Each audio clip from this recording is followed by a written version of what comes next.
नमस्कार दोस्तों यह सीरीज यूपीएससी प्री एग्ज़ाम 2024 का जो 16 जून को होने वाला है उसके लिए बहुत महत्वपूर्ण है। इसमें हम करंट अफेयर्स के बहुत महत्वपूर्ण टॉपिक डिस्कस करेंगे। तो चलिए शुरू करते हैं। One nation one police uniform. हाल ही में गृह मंत्रालय द्वारा आयोजित राज्यों के गृह मंत्रियों के चिंतन शिविर के दौरान राज्यों को इस अवधारणा पर विचार करने का सुझाव दिया गया। इसमें क्या हुआ है, इसमें हुआ है कि जो है जितने सभी राज्यों के पुलिसकर्मी हैं उनकी अलग अलग ड्रेस है। जैसे कोलकाता की सफ़ेद वर्दी है, पुदुचेरी की खाकी वर्दी के साथ चमकदार लाल टोपी, दिल्ली ट्रैफिक पुलिस सफ़ेद और नीले रंग की वर्दी पहनती है। तो इस one nation one police uniform के तहत पूरे भारत में सभी की ड्रेस एक समान होनी चाहिए। इसी के लिए राज्यों के गृह मंत्रियों के चिंतन शिविर के दौरान राज्यों को इस अवधारणा पर विचार करने का सुझाव दिया गया। यह सुझाव गृह मंत्रालय द्वारा दिया गया है। ठीक, अब हमारी दूसरी है जन्म और मृत्यु पंजीकरण संशोधन अधिनियम 2023। यह पंजीकरण अधिनियम 1969 का है जिसको संशोधन किया गया है। इस नियम के तहत मृत्यु और जन्म का पंजीकरण अनिवार्य हो चुका है। इसका यह लाभ होगा कि जिससे किसी शैक्षणिक संस्थान में प्रवेश मिल सकेगा, ड्राइविंग लाइसेंस जारी हो सकेगी, और मतदाता सूची बन सकेगी, विवाह पंजीकरण हो सकेगा, आधार कार्ड बन सकेगा, पासपोर्ट बन सकेगा। इस प्रकार के जो हमारे नियम हैं उनके द्वारा हम जन्म और मृत्यु पंजीकरण को अनिवार्य रूप से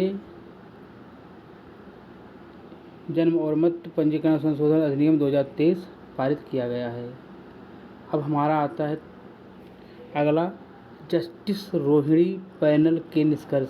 यह पैनल अक्टूबर 2017 में गठित किया गया था, जो कि 12 सप्ताह के लिए गठित किया गया था। इस अनुच्छेद में मतलब ये जो निष्कर्ष पैनल है, जो रोहिणी पैनल है, यह अनुच्छेद 340 के तहत काम करता है और इसके अनुसार ओबीसी मतलब अन्य पिछड़ा वर्ग की दशा और उनकी संख्या, शैक्षिक योग्यता के बारे में जांच का आयोग है या पैनल है। ठीक, इसने हाल ही में अपनी रिपोर्ट राष्ट्रपति को सौंप दी है। New car assessment programme. यह प्रोग्राम केंद्रीय सड़क परिवहन और राज्य मंत्री नितिन गडकरी द्वारा अनावरण किया गया है। इस प्रोग्राम का सिर्फ इतना ही उद्देश्य है कि जो है क्रैश परीक्षणों के माध्यम से कार को सुरक्षा मानकों के परीक्षण के लिए कार्यक्रम शुरू करने वाला संयुक्त राज्य अमेरिका पहला देश था। मतलब यहाँ पर इस जो हमारा न्यू कार असेसमेंट प्रोग्राम है, इसके तहत हमें कार की जो हमारी कारें हैं, कारों के लिए हमको सुरक्षा प्रदान मिले। कारों में अधिकतम 350 किलो वजन ही जा सके, अधिकतम सीटों की संख्या 8 हो सके। इसी के लिए यह जो है चलाया गया है कार्यक्रम। इसके 3 मापदंड हैं: वयस्क यात्री सुरक्षा, बाल यात्री सुरक्षा और कार में मौजूद सुरक्षा सहायता प्रौद्योगिकी के मूल्यांकन के बाद एक वाहन को 1 स्टार से 5 स्टार तक की रेटिंग दी जाएगी। ठीक, इसके आगे आता है ऑनलाइन विवाद समाधान प्रणाली। ये सेबी ने एक परिपत्र के जरिए बताया कि पूंजी बाजार के लिए संस्थानों, समाधानकर्ताओं और मध्यस्थों को शामिल करने वाली एक नई ऑनलाइन विवाद समाधान प्रणाली आने वाली है। इस प्रणाली के तहत ऑनलाइन सुलह और ऑनलाइन मध्यस्थता का काम होगा, ताकि पीड़ित निवेशकों को विभिन्न मध्यस्थों के खिलाफ मध्यस्थता और पंचाट लेने के लिए सशक्त बनाया जा सके। अमृत भारत स्टेशनों का पुनर्विकास। हाल ही में प्रधानमंत्री श्री नरेंद्र मोदी द्वारा अमृत भारत स्टेशन योजना के एक भाग के रूप में 508 रेलवे स्टेशनों के पुनर्विकास की आधारशिला रखी गई है। ठीक, इसके तहत रेलवे स्टेशनों को आधुनिक और अच्छी तरह से सुसज्जित केंद्रों में बदलना है। यह योजना रेल मंत्रालय द्वारा फरवरी 2023 में शुरू की गई थी, जिसका लक्ष्य है 1309 स्टेशनों को पुनर्विकास करना। और अभी हाल ही में 508 रेलवे स्टेशनों पुनर्विकास की आधारशिला भी रखी जा चुकी है। इस योजना का नाम है अमृत भारत स्टेशनों का पुनर्विकास। फिर है T+1 निपटान। सेबी द्वारा म्यूचुअल फंड उद्योगों को T+1 निपटान चक्र अपनाने पर जोर दिया गया है। T+1 निपटान का मतलब है, अगर आज तुम कोई शेयर खरीदते हो या बेचते हो तो उसका पैसा आपको कल मिल जाएगा। और इसके पहले जो चलता था तो T+2 वाला चलता था, जिसके तहत अगर मान लो आप आज कोई सामान खरीदते हो तो उसका पैसा या 2 दिन बाद मिलेगा, उसका निपटान हमारा 2 दिन बाद होगा। लेकिन अब T+1 निपटान चक्र के अंतर्गत क्या है, 24 घंटे के अंदर ही उसका निपटान होना संभव है। मतलब आज कोई चीज़ खरीदते हो या बेचते हो तो उसका निपटान कल हो जाएगा। अब आता है भारत में त्रिनाद और टोबैको के मध्य समझौता ज्ञापन। ये है इंडिया स्टैक। भारत ने इंडिया स्टैक साझा करने के लिए त्रिनिदाद और टोबैको के साथ समझौता ज्ञापन पर हस्ताक्षर किए हैं। इसके पहले बहुत से देशों ने भी हस्ताक्षर किए, जैसे आर्मेनिया, सूरीनाम, एंटीगुआ, बरबुडा और मॉरिशस। सऊदी अरब जैसे देशों ने इच्छा भी जताई है। इंडिया स्टैक का लक्ष्य पहचान सत्यापन, डेटा विनिमय, डिजिटल भुगतान प्रक्रियाओं को सुव्यवस्थित और बढ़ाना है, ताकि उन्हें नागरिकों के लिए अधिक सुलभ और कुशल बनाया जा सके। फिर इसके बाद आता कंजक्टिवाइटिस यानी आई फ्लू। अभी हाल ही में दिल्ली में भारी बारिश और जलभराव के कारण कंजक्टिवाइटिस का प्रकोप देखा गया है। ठीक, ये प्रकोप क्या है, पारदर्शी झिल्ली का संक्रमण या सूजन हो जाता है। नेत्रों में पारदर्शी जो झिल्ली होती है उसमें संक्रमण या सूजन हो जाता है। कंजक्टिवा में छोटी रक्त वाहिकाएं सूज जाती हैं और इनमें जलन होने लगती है, तो वे अधिक दिखाई देने लगती हैं। यही कारण है कि आंखों का सफ़ेद भाग लाल या गुलाबी हो जाता है। बैक्टीरिया एलर्जी के कारण हो सकता है। आई फ्लू का वायरस है। आई फ्लू एक वायरस है जो बैक्टीरिया एलर्जी के कारण होता है। बैक्टीरियल और वायरल कंजक्टिवाइटिस दोनों अत्यधिक संक्रामक हैं, जबकि एलर्जिक कंजक्टिवाइटिस उतना संक्रामक नहीं है। यह रोग आमतौर पर प्रत्यक्ष या अप्रत्यक्ष संपर्क के माध्यम से होता है। सीधा प्रसारण किसी संक्रमित व्यक्ति के खांसने या छींकने से निकलने वाली बूंदों या हाथों से आँख के संपर्क के माध्यम से हो जाता है। परोक्ष रूप से या तौलिए, मेकअप, तकिए या कॉन्टैक्ट लेंस जैसी साझा व्यक्तिगत वस्तुओं के माध्यम से फैल सकता है। इस संक्रमण का सबसे आम लक्षण आँखों में लालिमा, सूजन और खुजली है। फ्लू की शुरुआत के दौरान आँखों में पानी भी आ सकता है। फिर इसके बाद है LK99 कमरे के तापमान वाला सुपरकंडक्टर। यह कोरिया शोधकर्ताओं द्वारा बनाया गया है। यह सुपरकंडक्टर जो लगभग 100% दक्षता मतलब 100% इफिशियंसी के साथ बिजली संचारित करती है और इनके विभिन्न व्यावहारिक अनुप्रयोग होते हैं, जैसे MRI मशीन, चुंबकीय उत्तोलन, ट्रेनों आदि में। कमरे के तापमान वाले सुपरकंडक्टर के कई फायदे हो सकते हैं, जिनके शीतलक खर्चों में बचत करके बिजली grid, computer chip, train magnet, ऊर्जा भंडारण उपकरणों, फ्यूजन रिएक्टरों की लागत को कम किया जा सकता है। इसके बाद है पिवोट ह्यूमनॉइड रोबोट। यह एक पिवोट जो है ह्यूमनॉइड रोबोट है, जो कि Korea advance institute of science and technology के इंजीनियर्स और शोधकर्ताओं की एक टीम पिवोट नामक ह्यूमनॉइड रोबोट का विकास किया गया है, जो दुनिया का पहला पायलट है। पिवोट क्या है, दुनिया का पहला ह्यूमनॉइड पायलट है, जो कोरिया के एक advance institute of science and technology के शोधकर्ताओं या वैज्ञानिकों द्वारा बनाया गया है। पिवोट क्या है, एक पायलट है, ह्यूमनॉइड पायलट। कोशिका मुक्त DNA। पिछले 2 दशकों में जब से जीनोम अनुक्रमण प्रौद्योगिकियां अधिक सुलभ होने लगी, वैज्ञानिकों ने वास्तव में सेल मुक्त DNA के अनुप्रयोग का पता लगा दिया। कोशिका मुक्त DNA के बारे में। कोशिका मुक्त DNA रक्त प्रवाह और अन्य शारीरिक तरल पदार्थ जैसे रीढ़ की हड्डी के तरल पदार्थ और मूत्र में पाए जाने वाले छोटे डीएनए टुकड़े को संदर्भित करता है। ये टुकड़े विभिन्न स्रोतों से प्राप्त होते हैं, जिनमें कोशिका का टूटना, क्षतिग्रस्त या मरने वाली कोशिकाओं से डीएनए का निकलना और सामान्य कोशिकाओं द्वारा डीएनए का बहना शामिल है। शारीरिक तरल पदार्थों में डीएनए, कोशिका मुक्त डीएनए की उपस्थिति विभिन्न प्रक्रियाओं का संकेत है, जिसमें शारीरिक चोट, सूजन और कैंसर शामिल है। Mangrove cell. यह पश्चिम बंगाल में अंतर्राष्ट्रीय मैंग्रोव पारिस्थितिकी तंत्र संरक्षण दिवस को चिन्हित करने के लिए राज्य में एक मैंग्रोव सेल की स्थापना की घोषणा की गई है और यह प्रतिवर्ष 26 जुलाई को मनाया जाता है। ठीक, इसे 2015 में यूनेस्को द्वारा अपनाया गया था। पश्चिम बंगाल भारत का लगभग 40% मैंग्रोवन, मतलब उसमें पश्चिम बंगाल में भारत के लगभग 40% मैंग्रोवन पश्चिम बंगाल में पाए जाते हैं। ठीक, यह सेल रखरखाव पर शोध भी करती है और गैर सरकारी संगठनों के साथ गतिविधियों का समन्वय भी करती है। मतलब सेल सरकारी है मैंग्रोव सेल। साथ ही यह सेल निजी और अंतर्राष्ट्रीय क्षेत्रों में भी धन जुटाएगी। तकाकिया। तकाकिया क्या है? एक काई की एक प्रजाति है तकाकिया, जो लाखों वर्षों से जीवित है, अब जलवायु परिवर्तन के कारण खतरे में आ चुकी है। यह सिर्फ तिब्बती पठार में पाई जाने वाली ठंडे प्रदेशों की काई जाति है। ठीक, सिर्फ तिब्बती पठार में पाई जाती है तकाकिया। ठीक, तकाकिया क्या है? यह काई की एक दुर्लभ प्रजाति है, जो लाखों वर्षों से उच्च ऊंचाई पर जीवन के लिए अनुकूलित हो गई है।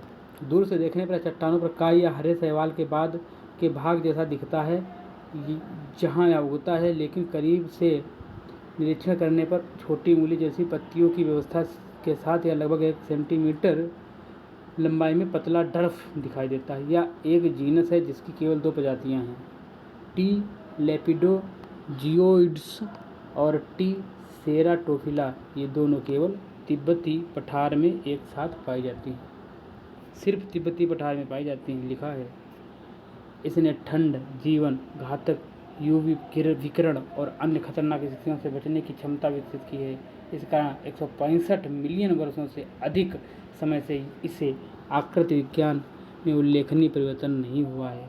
अतः तकाकिया को एक सच्चा जीवित जीवाश्म माना जाता है। टेचिमेनोइड्स हैरिसनफोर्डी। यह एक सांप की प्रजाति है जिसकी खोज संयुक्त राज्य अमेरिका और दक्षिणी अमेरिका के द्वारा की गई है। ठीक, संयुक्त राज्य अमेरिका, जर्मनी, पेरू के शोधकर्ताओं की टीम द्वारा की गई है। यह सांप जो है मनुष्य को कोई हानि नहीं पहुंचाता। इसका वास्तविक नाम है टेचिमेनोइड्स हैरिसनफोर्डी। ठीक, इसकी लंबाई 16 सेंटीमीटर होती है। इसके काले धब्बे, काला पेट, तांबे के रंग की आँखें होती हैं, ऊर्ध्वाधर रेखा होती है। यह मुख्य छिपकलियों और मेढकों को खाना पसंद करता है। राष्ट्रीय सामाजिक सहायता कार्यक्रम कैग की रिपोर्ट। हाल ही में भारत के नियंत्रक एवं महालेखा परीक्षक ने वर्ष 2017-18 से वर्ष 2020-21 तक राष्ट्रीय सामाजिक सहायता कार्यक्रम के प्रदर्शन ऑडिट की रिपोर्ट लोकसभा में पेश की है। कैग की रिपोर्ट के अनुसार 2017 से 21 के दौरान सालाना लगभग 4.65 करोड़ लाभार्थियों ने वृद्धावस्था, विधवा और विकलांगता पेंशन का लाभ उठाया है। ऑडिट के दौरान मंत्रालय और राज्य केंद्रशासित प्रदेशों द्वारा राष्ट्रीय सामाजिक सहायता कार्यक्रम नेशनल सोशल हेल्प प्रोग्राम के लिए आवंटित धन के हेरफेर में मामले देखे गए। कैग ने 6 राज्यों राजस्थान, छत्तीसगढ़, जम्मू कश्मीर, उड़ीसा, गोवा में 57.45 करोड़ के हेरफेर की सूचना दी।